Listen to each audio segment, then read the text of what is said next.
I'm Kathryn, and I will be talking about health and physical education and relating it to dance and creative movement. So it is known that participation in the arts can have powerful positive impacts on student success in other curriculum areas, as well as their well-being. So it would be fair to say that eliminating or sidelining the arts would not only have a negative impact on these things, but also would be denying students of their right to an education in the arts, a breach of the Convention on the Rights of the Child. This sidelining of the arts that occurs is due to a division between arts and other learning areas. Dewey talks about art as an experience, and one that should not exist in isolation from other areas of life or other learning areas. Dewey also talks about art as an expressive language of its own. For each art has its own medium, and that medium is especially fitted for one kind of communication. Each medium says something that cannot be uttered as well or as completely in any other tongue. One of the videos in our installation was at the Arts Centre, which has many productions and ballets throughout the year, and could be used as one of many forms of inspiration for connecting dance with health and physical education. As well as having an overall participation in the arts, dance education should be a vital part of the curriculum, as it has excellent potential for developing artistic expression. Integrating dance into the curriculum will contribute to students developing an appreciation for dance as an aesthetic movement form, and exposing them to the way they can use their bodies to express themselves. Dance allows students to make their feelings and emotions visible, which is important to recognise for those students who may not be able to do otherwise. When it comes to looking at dance, Rudolf Laban is one main influence. He created what is known as the Laban movement analysis, which is a study of the basic principles of movement, structure, and purpose, and provides a language for describing and analysing human movement. Laban discovered and explained 4 aspects of movement: body, space, effort, and relationships. This framework offers a useful structure for organising physical education lessons by providing children with opportunities to explore their body and its movement in different ways and to see the totality of human movement. The 4 aspects allow children to focus on the body in different ways: what the body is doing, where the body is moving, how the body is moving, and with whom or what the body is relating as it moves. Relating this to dance, the comprehensive nature of the framework can be used by children as a medium for expression and communication, whether it be for health or fitness, or thoughts and feelings and creativity.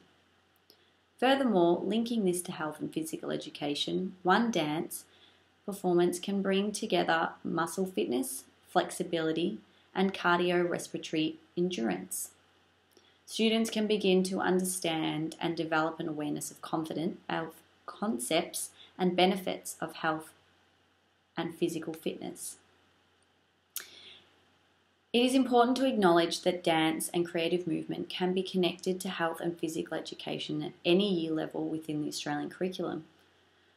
Crossing subject boundaries offers a creative way to develop children's knowledge, skills, and understandings, as well as engaging children's imagination through stimulating interconnected topics. Now, looking at dance in the Australian curriculum, focusing on just one descriptor, as there are many that you can look at. Identify how the elements of dance and production elements express ideas in dance they make, perform, and experience as audience, including exploration of Aboriginal and Torres Strait Islander dance. Now, this asks students to think about and convey meaning and ideas through dance and creative movement. Depending on the age of students, you could ask them to communicate an idea that is of interest to them, or communicate an idea of an object or an experience. Looking at health and physical education, again looking at just one descriptor, identify and describe how their body moves in relation to effort, space, time, objects, and people. And we can see that this directly relates to the Laban framework, which opens up many opportunities for students to explore physical education and dance. For example, you could ask students to simply choose a space and fill it up, or take up as little space as possible, and then ask them why and what happened to their movements.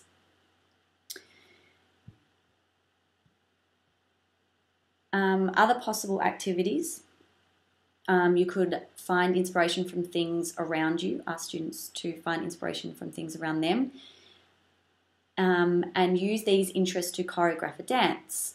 And while they are doing that, you could ask them to think about certain questions such as, what elements are you including? What is the meaning, purpose, or why do you include those moves? And how does each movement, action, expression contribute to the message or concept you're trying to get across? For creative movement, you could ask them to use the body in a way, or to create something such as a shape, like you could try and make a square or a circle, to do a sound, or even a structure. You could do a static object or something in nature like the breeze and the leaves. And again, asking them those questions to get them to think deeper about why they're doing it, what their body is doing it, and why.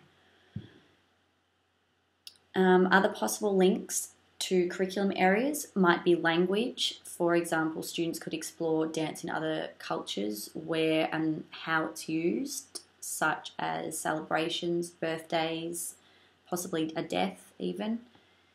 You could also look at movement-specific language. For example, in ballet, French is used to describe the movements, so you could look at the origin of those words. Another curriculum area might be science. Students could look at how the body works, looking at muscles, or even record their heart rate before, during, and after a performance, for example. I think it is vital that students know that dance and creative movement is not an area of expertise that is out of reach. The beauty of this art form is that it has endless entry points for all different levels of ability. Rather than placing emphasis on what a movement or action or expression should look like, the emphasis should be placed on creativity, imagination, freedom, and exploration. It is an area of the arts where students have a unique opportunity to transform into something or someone else. For many years, I danced ballet, tap, and jazz. And during my childhood, I was very shy, self-conscious, and did not have a lot of confidence in myself. However, as soon as the music turned on and I started to dance, I forgot about everything else. For ages, it was the only space where I was able to step outside of myself and let go. It gave me the most amazing outlet to express myself and eventually find who I was, and allowed me to leave all those insecurities behind. Experiencing these amazing benefits, physical and emotional, that can come from engaging in dance and creative movement, drives me to create and provide more opportunities for my future students. So to finish off, I'd like to leave you with a quote that I found outside of Hamer Hall. Art is a medicine. It can heal us, unite us, strengthen us, challenge and inspire us. It feeds our imagination and our souls. Thank you.